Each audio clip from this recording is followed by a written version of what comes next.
Uh, I'm Won-Chan Lee, a second year PhD student working with Alex, and I'm going to talk about debugging and profiling tools. And this talk is in two parts. In the first part, I'm going to go through the features of debugging and profiling tools. And in the second part, I'm going to give a simple performance tuning exercise using these two tools. Okay, let's talk about debugging tools. We have two options for debugging. The first option. You need to speak up. Can you hear me? Should I speak up? Okay. Yeah. Okay. Yeah, we do. It should be. Is the mic on? The one that's on the podium is for the speakers. The one that the lab, that's just for the camera. So that mic should be on. Is it not on? All right, It's not on. let's stop for a second. Let's get it like 30 seconds. So no idea? Okay, just speak louder. Okay. Okay, so we have two options for debugging. The first one is the runtime checks, and the second one is Legion Spy that provides you various graphical representation of Legion application. Oh, sorry. Okay, so the runtime checks are verifying that if Legion application is violating any runtime assertion. And whenever the application is violating runtime assumption, the runtime will give you a meaningful error or warning message about that so that you can find the problem and fix it. Given that Legion system is experimental, so there might be some assertion that do not have meaningful error messages. So if you find that, please report us. Okay, and there are a bunch of runtime checks, and I'm going to talk about only 3 out of them. The first check is disjointed checks.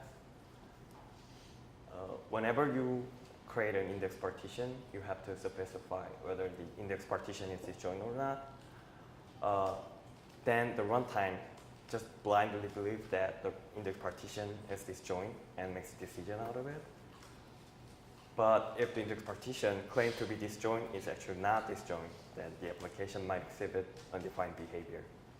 And this is actually can be a real problem because this partitioning is sometimes calculated by the program logic.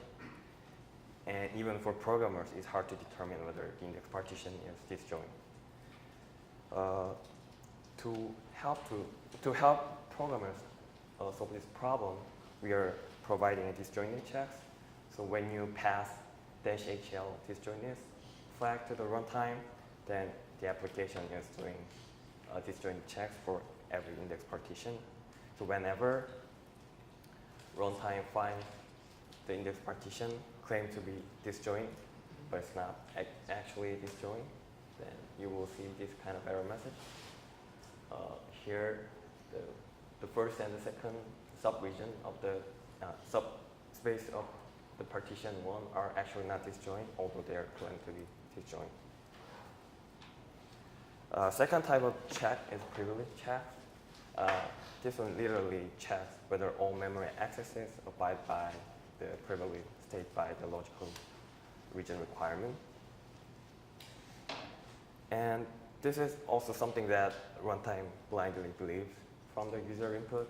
So if you don't specify the right privilege for the region, the runtime will make a wrong decision for the scheduling, and program might exhibit undefined behavior. Actually, it would have been great if we can do this privilege check at the compile time. And actually, in the next talk, Ellen is going to talk about the Legion language type system and the compiler that does the privilege check at the compile time. So to enable this privilege check, you have to pass -d privilege checks compile flag when you compile your Legion application. So let's see an example here. So here, init field tab is requesting read-only privilege on its first logical region, but it's writing to that region in the task itself. In this case, you will see error message like this saying you should have specified write discard privilege instead of read-only privilege. Okay. Both in this one and in the previous one,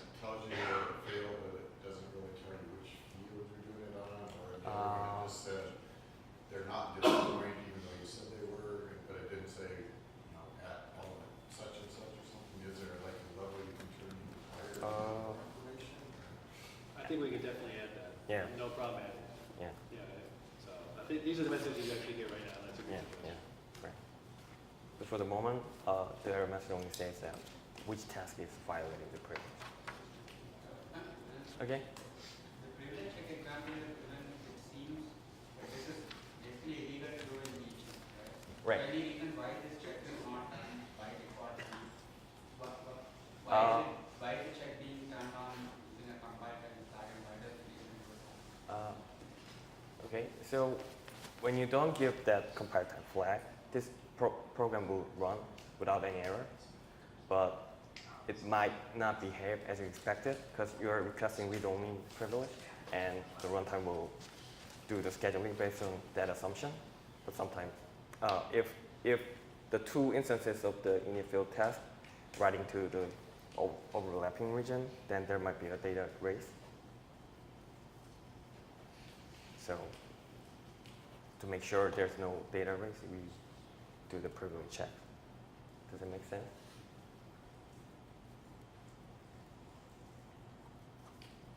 And I think we're not enabling this check all the time because there's an overhead to check privilege. So the other way, is there any situation where you might have this sort of privileges which is a legal way of expressing privilege?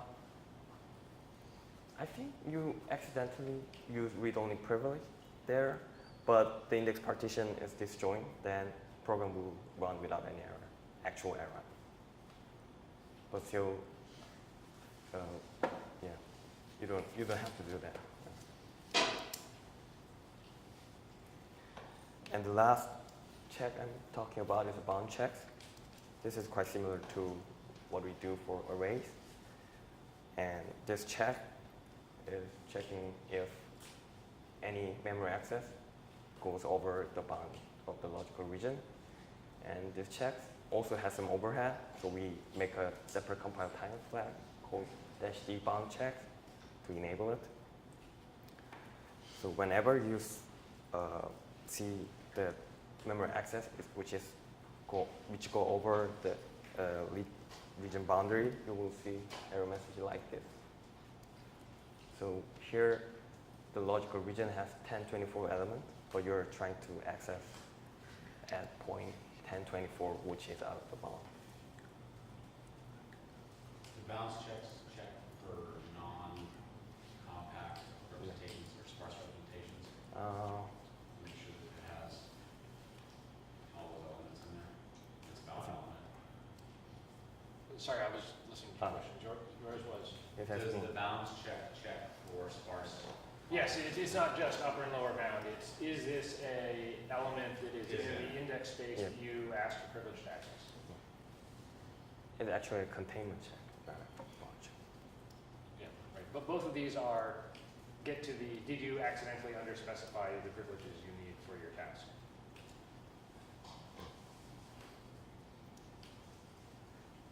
Okay, let's move on to Legion Spy. So Legion Spy provides various visual aid to help you understand what's actually happening inside the runtime.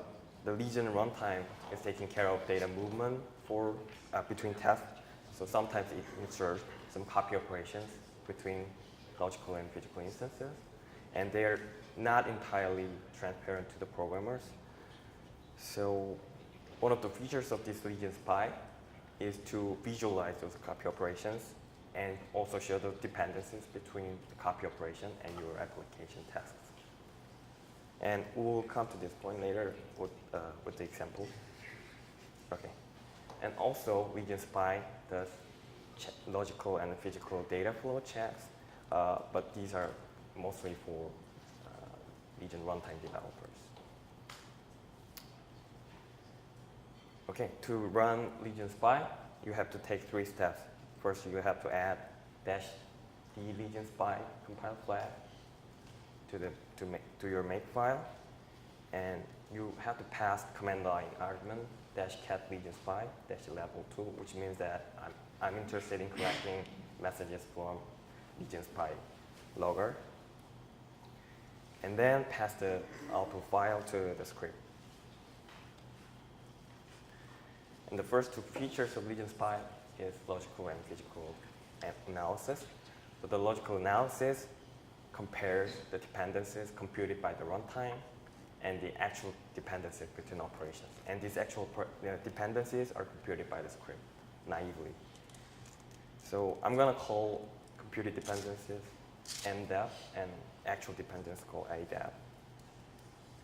And whenever there is a dependence that is computed by the runtime, but is actually not a dependence between operations, then this might give you a warning, but you don't have to worry about that because this dependence is a redundant, but due to the mapping operations from the runtime.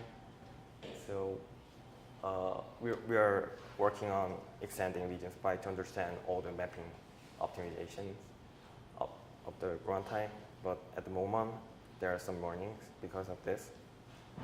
But if you see any actual dependence, which is missed by the runtime, then you should report to us, because that's a runtime bug. And second analysis is a physical analysis, which checks if the logical dependence is actually having a meaningful data flow between physical instances. So if there is a data dependence between two tasks, there should be a path of the copy operations or just direct path between the tasks so that there is a meaningful instances on the way to that task. This is also a good way to find the bug in runtime. So if you see any of this error message, please report to us. Okay. Let's talk about features that are more meaningful to the application developers. The first thing we're going to look at is partitioning graph, which looks like this. So to generate this partitioning graph, you have to pass -P flag to Legion Spy, and this one shows the index spaces are partitioned into subspaces. So here, all the index partitions are in italics. And the star on the edges mean that the index partition is actually disjoint. And also this partitioning graph show the logical regions and their logical partitions like this. Likewise, the logical partitions are in italic, and star means that the logical partition is disjoint. And also each logical region or logical partition is specified the index space ID, field space ID, and tree ID, which you can compare with the previous index partition graph. And the next graph is an event graph, and this is generated by passing -P flag to the Legion Spy, and this one visualizes the operations and their dependencies. So here's one example from the Sensu example on the Legion website. There are a bunch of boxes there, and each box represents an operation. For example, these are instances of index space tasks, and this one is an instance of single task. That's why that has a different color. And these are copy operations inserted by the runtime. So you can see that the data movement between index field, init field task and stencil task is done by the runtime automatically. And also, there are other types of operations like user triggered copy operation, acquire operations, and release operations, which you just heard from Mike's talk.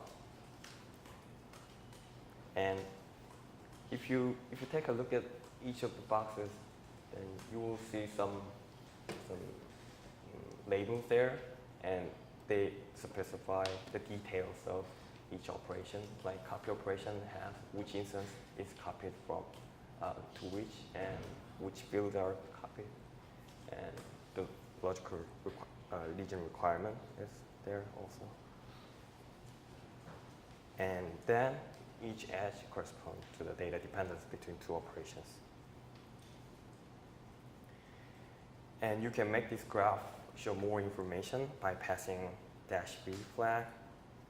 Like you can see the list of physical instances with the access privilege and coherence mode, and also the connections between parent task and their child operations. The last graph we're looking at is an instance graph, and this one is generated by the flag -i. And this one is quite similar to the event graph, but this one provides an instance-centric view of operations. So here, boxes are tasks, ovals are physical instances, and solid edges connect the task and their physical instances, and dashed edges correspond to copy operations. And I'm going to use this instant graph and the event graph for doing exercise later. For more information about debugging, you can find it from debugging page on Legion website. And this will give you a more comprehensive list of the debugging techniques and tools. Okay. So I'll talk about profiling tool. So our lightweight profiler called Legion Prof. And to use this Legion Prof, you're taking the similar steps as you do for Legion Spy. So instead, you have to pass Legion_prof compile flag, and you have to collect messages from Legion Prof lover. And the most important output from this profiler is a timeline output, which looks like this. So you have to pass -p flag to the Legion Prof to get this. And this one shows which task ran on which processor at which time and how long. And if you move your mouse over each bar, then you will see details about the task and the timing information. And the last few lines of this timeline are reserved for utility processors, and utility processors are used for runtime tasks. So you can also take a look at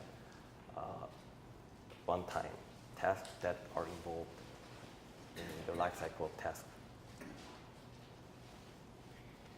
And Legion Prof also prints out the statistics of how long each processor was active, how many instances were created on each memory, and how often the task was invoked, and how long it was running. After doing this profiling, you have to tune your application. So the first way of do performance tuning is to configure runtime parameters. So there are a long list of runtime parameters, both for high-level and low-level runtime, and you can find the list of them on the Legion website. And the second thing you can do is to write a custom mapper. And the point of mapping interface is to decouple the program correctness from the performance. So you don't have to worry about however your mapper is mapping your task and data. So the runtime will guarantee the correctness of the program by putting the right copy operation and doing the right scheduling. And the last thing you want to do is to change the actual application code, of course, but you don't want to do this all the time. So you can find more about the performance profiling and tuning on the our Legion website. Okay, so now we're in the second part of the talk. So we're gonna go through a simple performance tuning exercise. So in this exercise, I'm gonna get rid of unnecessary copies inserted by the runtime. For a target application, I'm using DexB, and I think people in this room already familiar with this DexB. But DexB is a double precision 8 times x plus y. And this is the timeline of DexB. So the green ones are init field tasks, which initialize the logical region for x and y.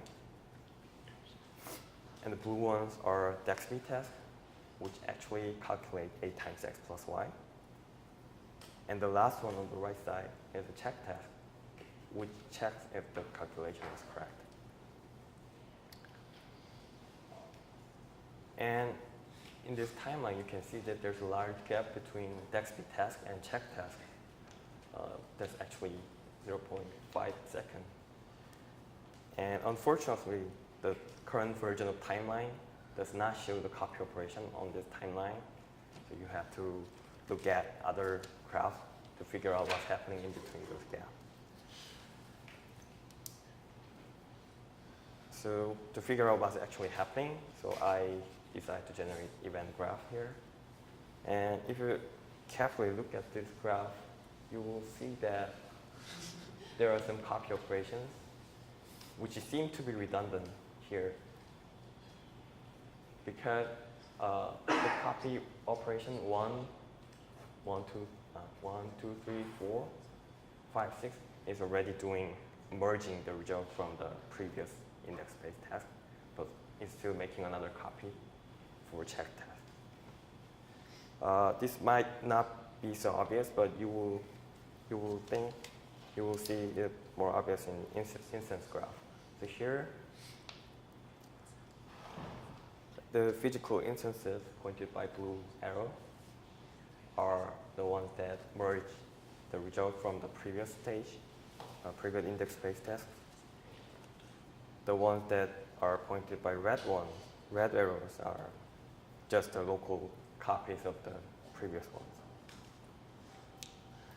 So I'm gonna make a custom mapper to get rid of those unnecessary copies.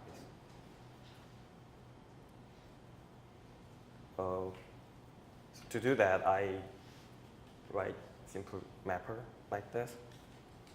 And you can see that when the task is check task, I'm just mapping the logical region to the global memory, not the local one, not local memory attached to the processor.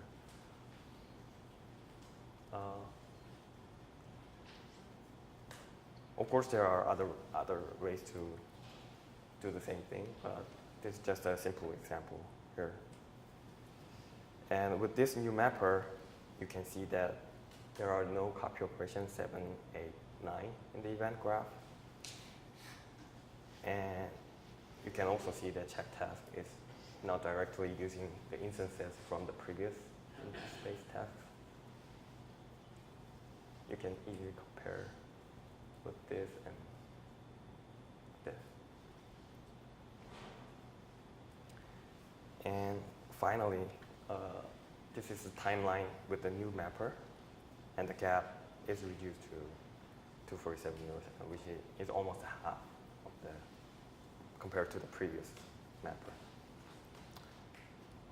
Okay, this is the end of my talk, and I'm happy to answer your questions.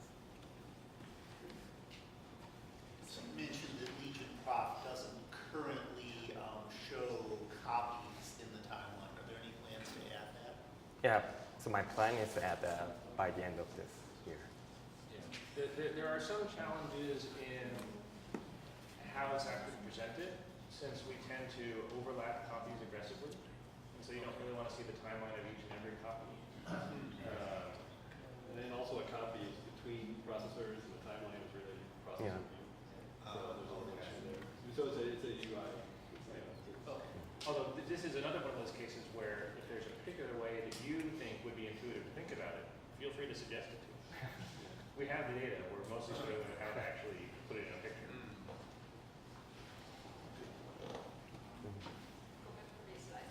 Okay.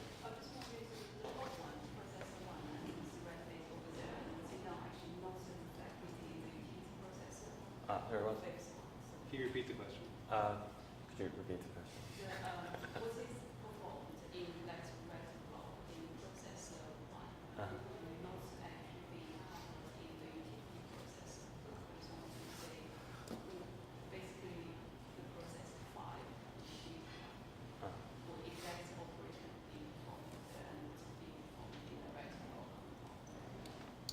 So are you asking if there's any relationship between the task in the utility processor and the That's perhaps also a question. yeah, okay. So this is actually not a good example, but let's go back to the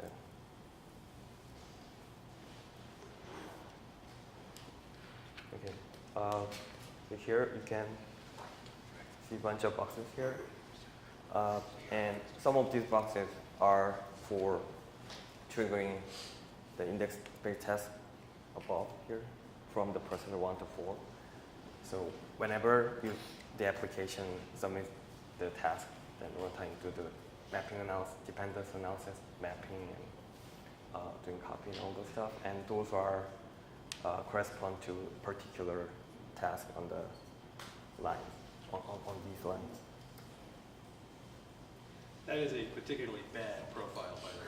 Yeah. You know, with the big spaces between tasks and the. Right. Yeah, so. This means that the critical path is consisted of the runtime task, not the application task, which means that you are not giving Right. the You don't big like to enough see- problem. You don't like to show grass like that. Yeah, it's a bad one. Do you have advice for us to show us? I think you've seen one in Alice. Yeah. It's much better. I went over it very quickly. You can go back and look at my talk though. It was pretty wonderful. I think this one is much better. Yeah. Because all the runtime tasks are hidden by the calculation. So on this one, that red there, processor one, like really small, but then when you go to your improvement one, the red is much bigger. What happened because that? Or is it just the relative size of the time graph has changed, which made yeah, it a yeah. little bit bigger? You can adjust the size bar by giving the minimum timestamp. Yeah. Is there always a reserve processor, or how many reserve processors do you have? I was going to talk to that. That's a real good quick. question. Yeah. That's going to be in the next talk, I think. It's not, but I was it was clear that I don't know if people were interested. So one of the things we do that's actually a little bit unusual is we do typically reserve on the order of 1 to 4 threads for doing our runtime analysis. Right? We are a dynamic runtime. We need to do some analysis. That's pretty Per node, right? 1 to 4. And in general, we found that actually most systems have 1 to 4 cores to give in this case. Basically, we found that if we have our main computation tasks, which have been given data, in a memory that's local to them, in a layout they like, we're generally able to saturate the memory system of these current systems with on the order of half the actual cores. And so we have all these extra cores to do runtime stuff with. Now, obviously, we don't want to waste them, and so we try our best to keep runtime overhead down. But there's a number of cases, like especially S3D, where we're willing to throw a few extra utility processors at the problem in order to make sure everything else flows smoothly. That's not our critical resource. It's another thing you can dial in the runtime parameters. You need at least one. But turns out there's other threads we use also. We have DMA threads, for example, and some other. There's one to control basically the progress thread that invariably you need in any kind of internode communication. So we have a number of these threads running in the background. We can talk about here about our threading models. Basically, the processors that we give to the application as execution processors are getting reserved cores, and we never put anything else on those. And what we do is whatever other threads we need are kind of sharing whatever other cores are